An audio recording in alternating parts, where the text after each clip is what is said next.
Hi, everybody. Welcome to another episode of Calling All Devs, the weekly Q&A series where I take questions from you, the Star Citizen backer, and pose them directly to our developers, and then do the exact same intro every single week that you see, but a variety of intros that never get seen by the public for our lovely guests in attendance.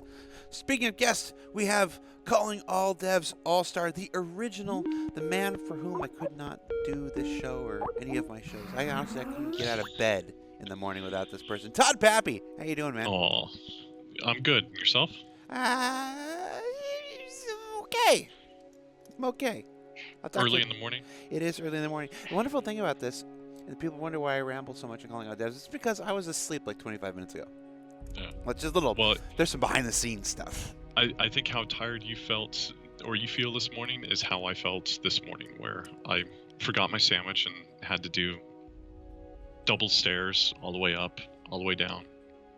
My body was not liking it, so. Did you get your sandwich? Yes, but it was punishment to my body for forgetting stuff. So. My mind went to another place, and I'm not going to go there. All right, I got a question for you. As usual, from the backers, by the backers, for the backers. This one says, do you plan to implement inherited momentum? For instance, when a player jumps off a ship in motion, they become static while that ship continues its journey through space. So, I spoke to Mikhail and Chris Rain about this, our physics gurus. So they said that all the provisions are there, and if it's not working, then basically it's a bug. So it should inherit basically momentum between the two grids, and it should work. He says, like, when you're going out and you're flying, and then you go from EVA, that should work. If it's not, then it's a bug. So I expect the Evocati to basically call out any of those issues. And then obviously, I think when we start talking about QT and those things, it might be that we start seeing where things break down, or the human that just jumped out just goes and slams into the planet. Yes, I would like to see a human just continue in quantum travel like forever, just like Silver Surfer through the galaxy. Yes. We'll just have a series of Silver Surfers crisscrossing the stand system. I want it. It's a feature. Just yeah. All right. So hopefully that answers their question, and then if they see anything, then send it on over to the community guys. The issue council. Use the issue council. Yes, issue council. What else you working on? Anything else cool? Right now, 335. Pretty much consuming everybody at the moment. Yeah. Yeah. So, getting that out. Cool. All right, that's it. That's all I had. All right, buddy. You take care. There's gonna be 2 weeks without John Crew, so I just want to say that. I mean, I saw that somebody did a breakdown on Reddit, and that his number passed me. So trying. I was happy about that. Oh, you like me? Yeah, I do. He doesn't. Okay, no, I'll talk to you later. All right. All right, bye. All right, thank you so much, Todd. Now moving over to our Manchester office, a person that honestly I don't feel like we have on the show nearly enough, but we're trying to fix that this week. Luke Davis, who's we're going to ask him what his title is now, because he used to work with the ship team and now he works with the location team. Luke, how you doing, man? How you doing, Jared? I'm doing well. What are you doing for Star Citizen now? So right now, my primary focus right now is basically to help restructure the locations teams and make sure that we have what it takes to build the universe that sort of, Chris and Aaron and everyone is expecting us to have. And so sort of, to elaborate a bit on that, that's sort of, we've worked as, one big art team, one big design team.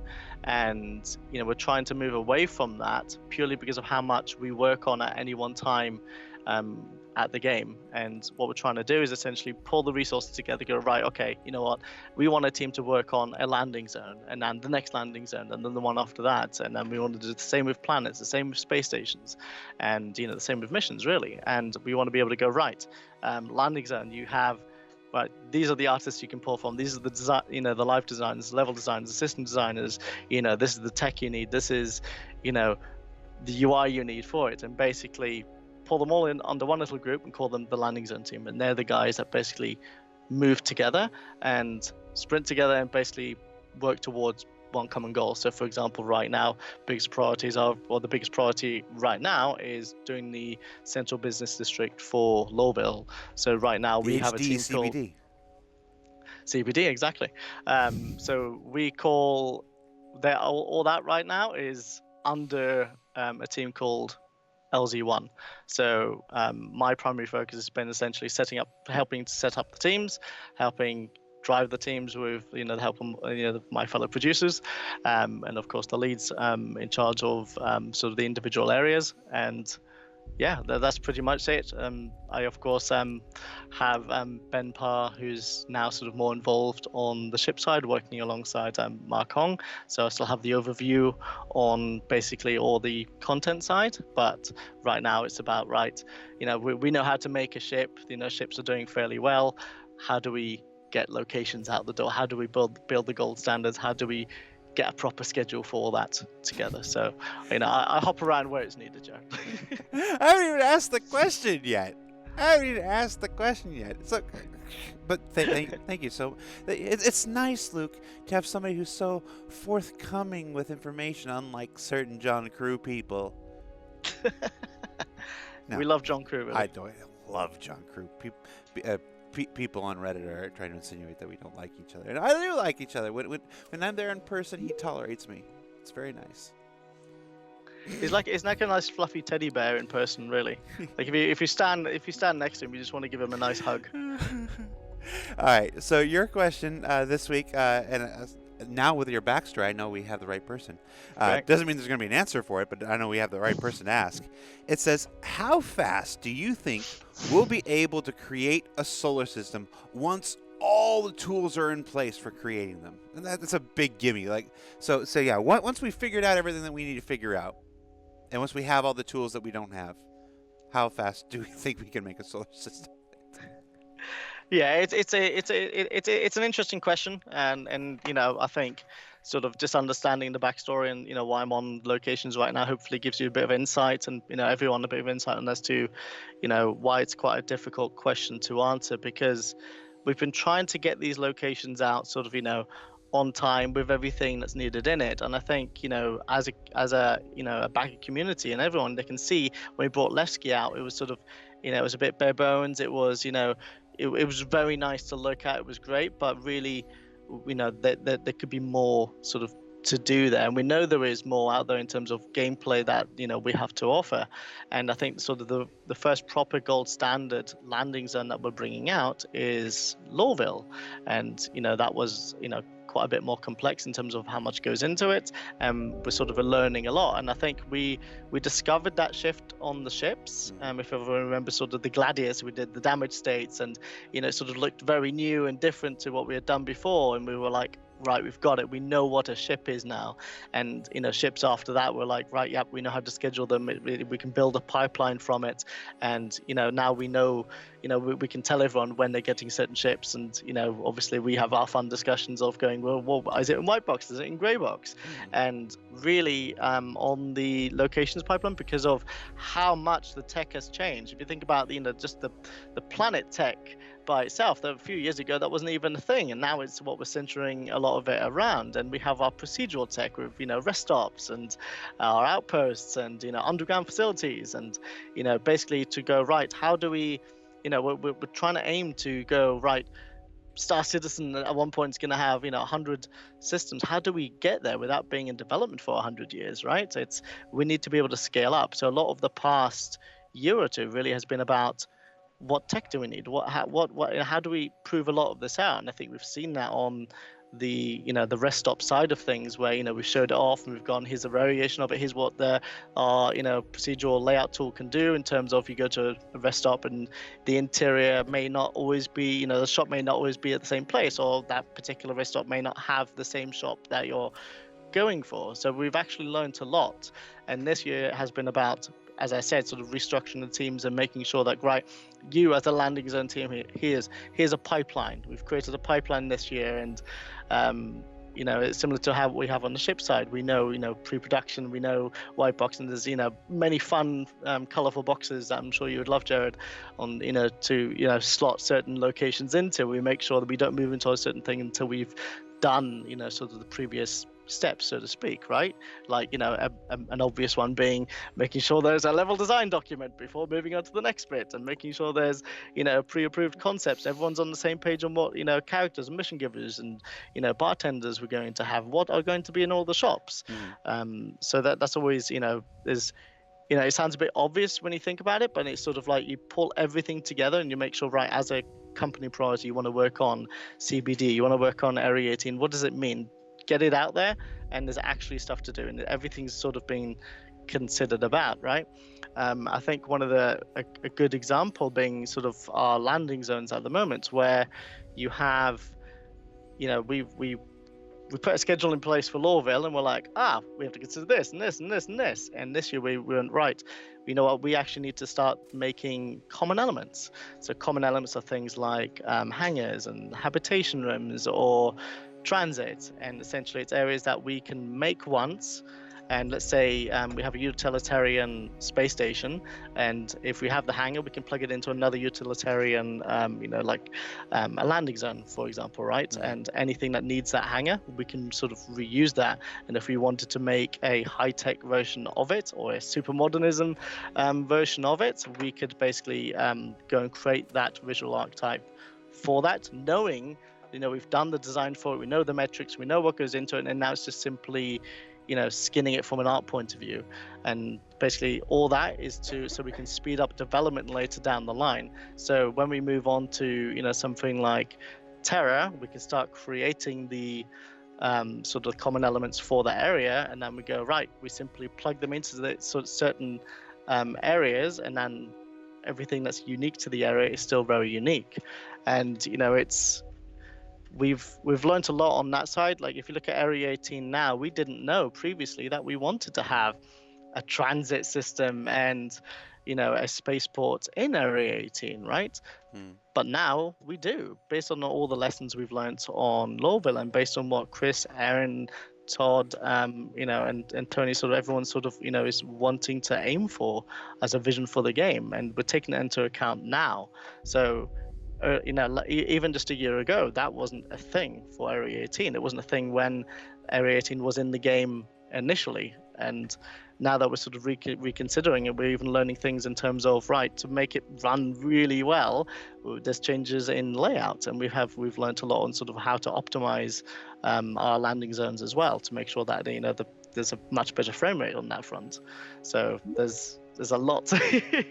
I mean, I know sort of going a bit of detail there, but if you like even something like, like a system, right, to consider, you have a big system versus a small system, something like Pyro, which is sort of less inhabited, it's more planet based, versus something to something like Terra, which is a lot more populated. It has multiple landing zones, even just on sort of one planet, right? It's a lot more complex than something that we've done before. And based on everything we're learning now, we can take that into account in the schedule, even down to space stations. We know how to do a space station. We know how to do an outpost. We know how to do an underground facility, right? And now we can go, right, let's make a utilitarian version of an outpost, right? And then we can put it into the correct system. We can make a super modern version of a space station, and then it'll go in the correct system. And you won't be left in going into a nice, shiny, we go into Terra seeing sort of old style space stations. You will want to see what you sort of come to expect. And it's also, right now, is sort of to elaborate on the fact that we did split the resources in terms of, being focused on specific teams, but it's also about going, right, we actually want more teams so we can do more. We have one landing zone team, but two, and we want a third one, and then we can have multiple things in development at the same time. But a lot of that is depending on our current hiring rate. Right. And we are having probably the biggest push towards hiring. We've done quite well this year, and yes, we have. We have indeed, and obviously we're trying to make sure that Squadron have everything they need as well. So there's sort of they finally have, we've given them what they need, and now we're going, right, let's hire everyone we need to basically make the game that we're sort of envisioning on that front. And I think, sorry, rejecting calls. And I think, once we get into the motion, if you take an LZ1 team, for example, they have a backlog that they're working from, and Right. once we get through their task list, we can build up the team velocity, so to speak, and then we know how quickly they get through one landing zone, one space station, and whatnot, as a team together, and not just let's make art. Oh, and then design jump on it. Oh, and then tech art jump on it and tell us what we need to change. Oh, and then we go back to art. Yeah. And I'd say now we're following a pipeline and doing it properly. So you use the word velocity, and the word I like to use is momentum. Momentum is so important in game development. It is. We've now built our first one, and that took this long, however long this was. And the next one, hopefully, if we're doing everything right, will take this long because of what we learned from the last one. And the one after that will take this long, and the one after that will take this long. So I think the short version of how long do we think it'll take to create a solar system is, one, it depends on what the solar system is, because not all solar systems are created equal as far as their needs. But two, where it falls on that platform, because every time we do this, we're going to get faster, we're going to get better, we're going to get more efficient at it. So, how long? Less than the one before it. We feel safe with that? I think that's a very fair assessment to make, but at the same time, we're probably adding more in than, if we Area 18 the very first time we went in the game compared to what Lorville is now.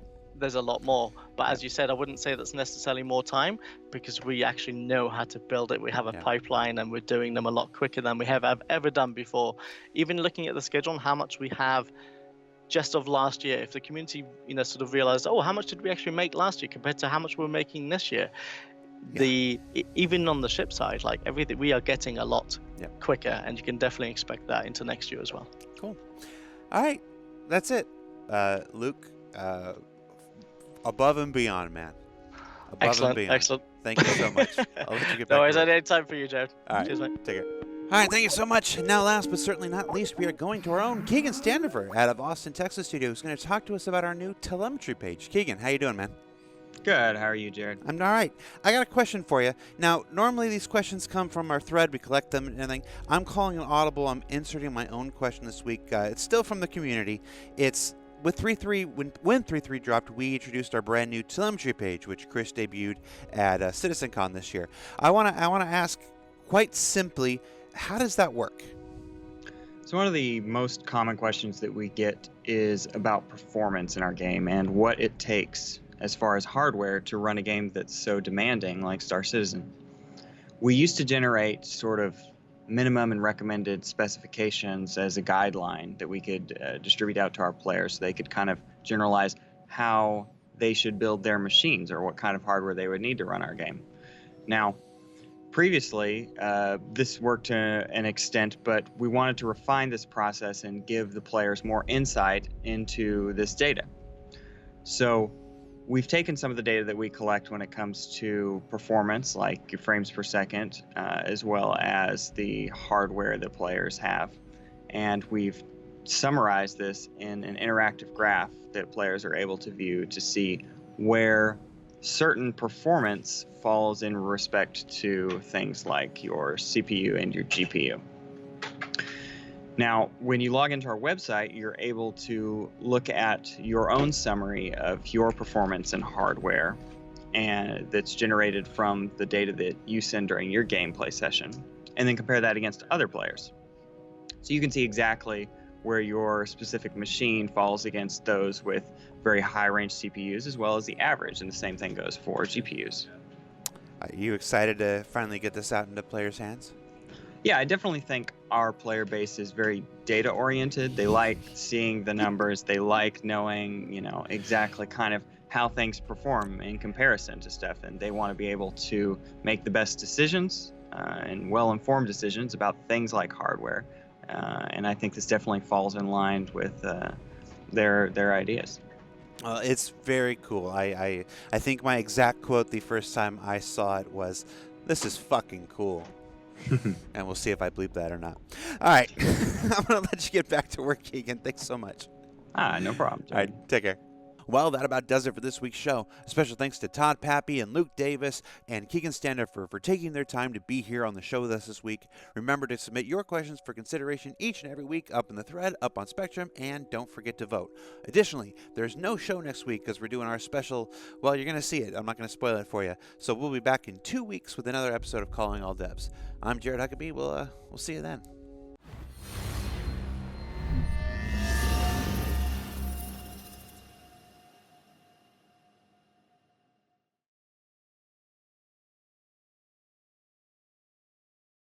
Thanks for watching. For the latest and greatest in Star Citizen and Squadron 42, you can subscribe to our channel, or you can check out some of the other shows, and you can also head to our website at www.robertsspaceindustries.com.